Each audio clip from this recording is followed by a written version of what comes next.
Good morning. This morning I'm putting on the first layer of the sill plate. They're pressure treated, and I'm putting them up there, doing the layout, bringing them back down and drilling the holes for the anchor bolt. So that's what I'm doing right now.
So I'm going to go slide that on top of the anchor bolts, and I'll take you up there and I'll explain what my thought process is.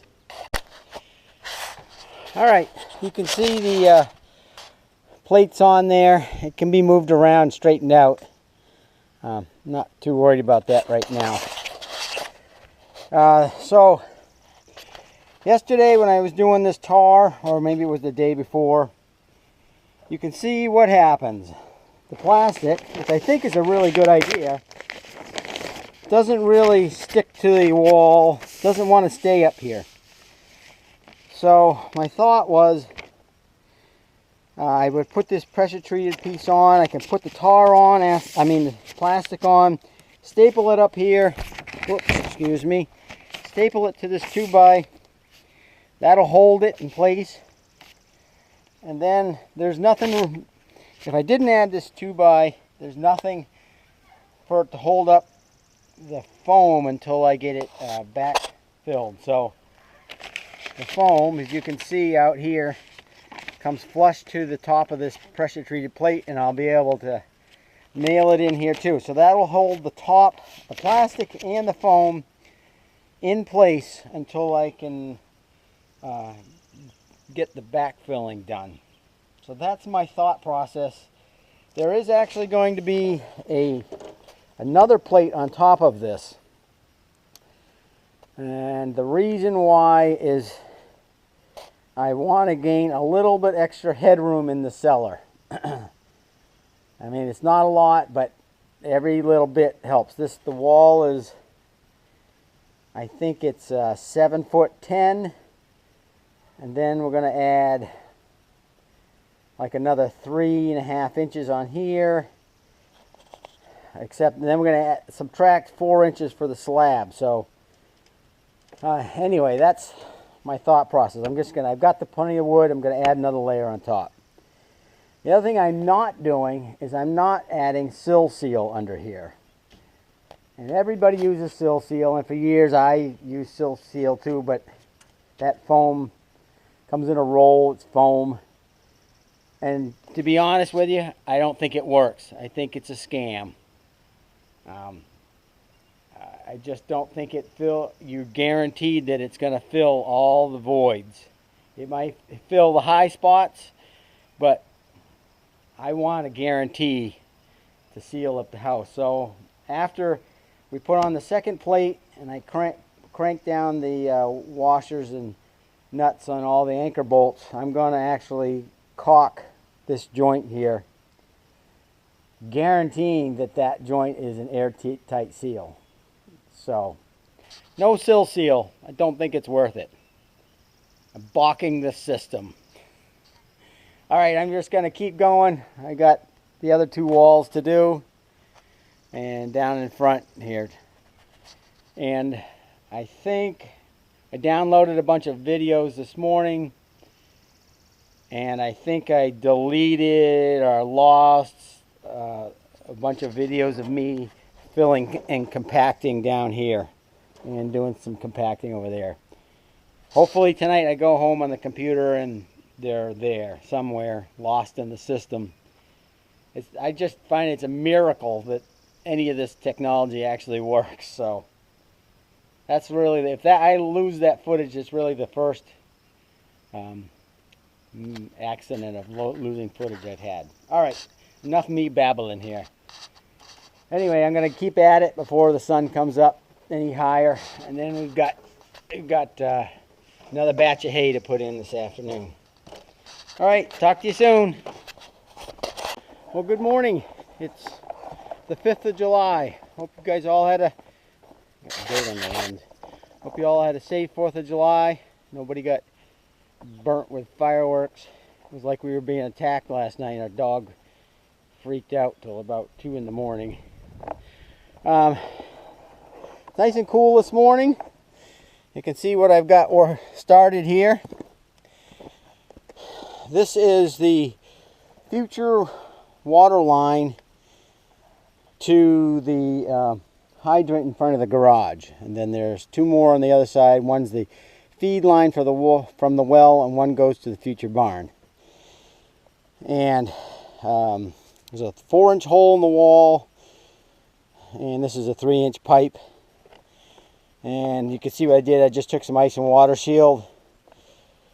I'm gonna try, this is all an experiment. It's all an experiment. But so at this point, it's now going to be tarred with poly over it, and the foam, and then the drain line, the perimeter drain line is right here. So any water is going to drain to the low pressure of the pipe. So I'm really hoping that, and of course I'll seal this on the inside too. I'm really hoping that that's not going to leak. I don't know what else to do. But I'm putting these in now so that I don't have to dig up next to the foundation after the backfill's done. This is already in here at 10 feet, and I just have to dig the end cap loose, dig around the end cap, pull the end cap off, and continue this under the driveway. Now, the water line's going to run inside of this 3-inch PVC pipe, so that if anything happens, of course it's running under the driveway, I want to protect it, but if anything happens, I don't have to dig anything up.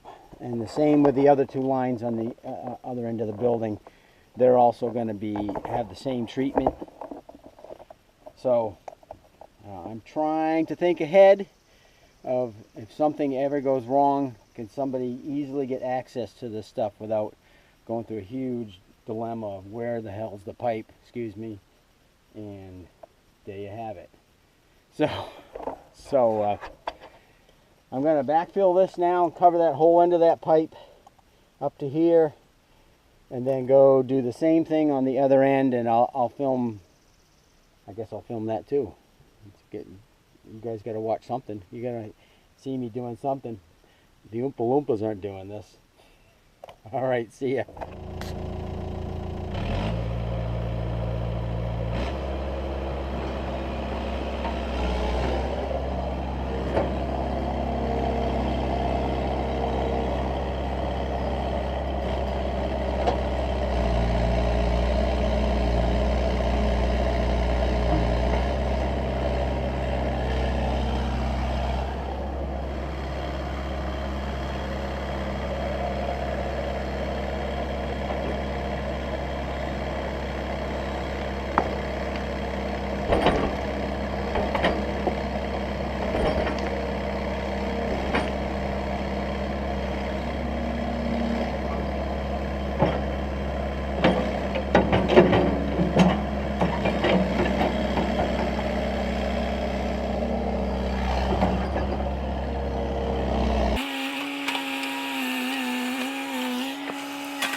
probably even see that.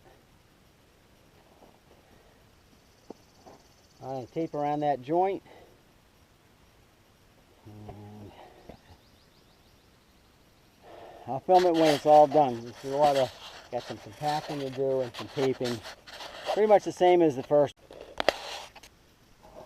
Alright, there's number 2. This is the water line from the well.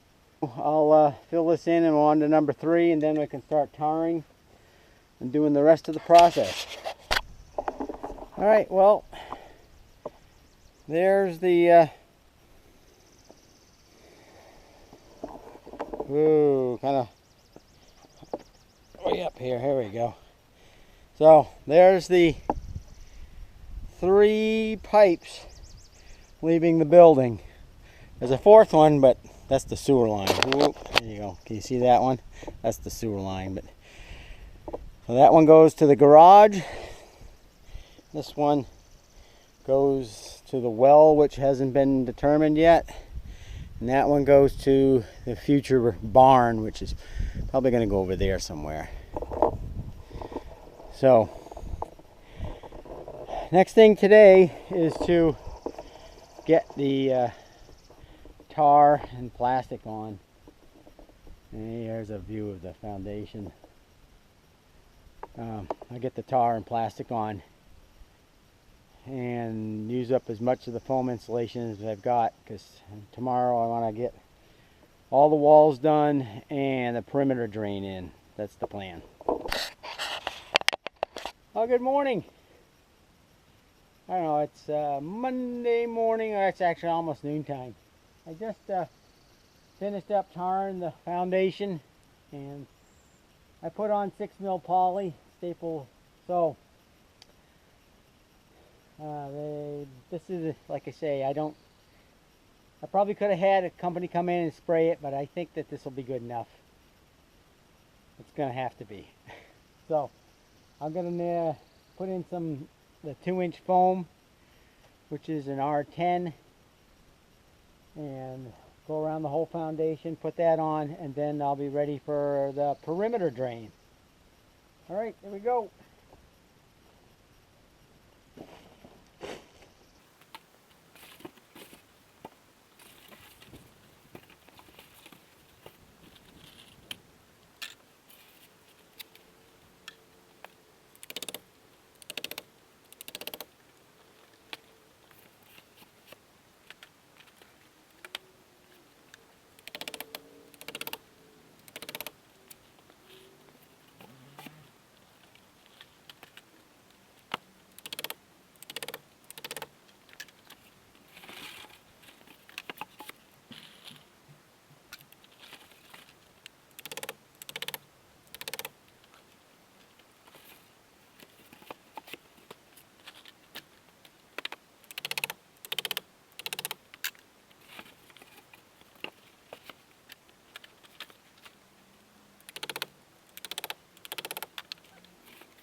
it's the end of Monday for me.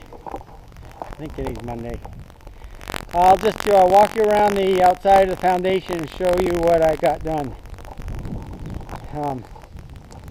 So this is one end of the perimeter drain.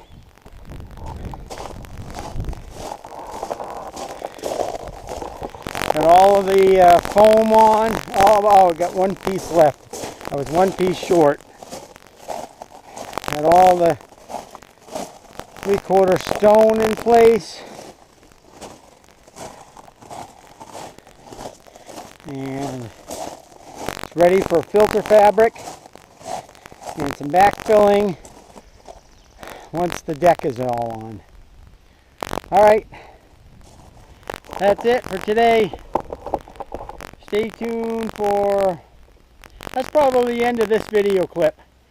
I'm going to be working on the inside for the drainage thing under the bathroom next, and I'll put that as one video too. So thanks for watching. Hope you're not as exhausted and sweaty as I am. And I hope you're being safe from the coronavirus. Alright, stay tuned for the next video. I have no idea when it's going to be up. Thanks for watching.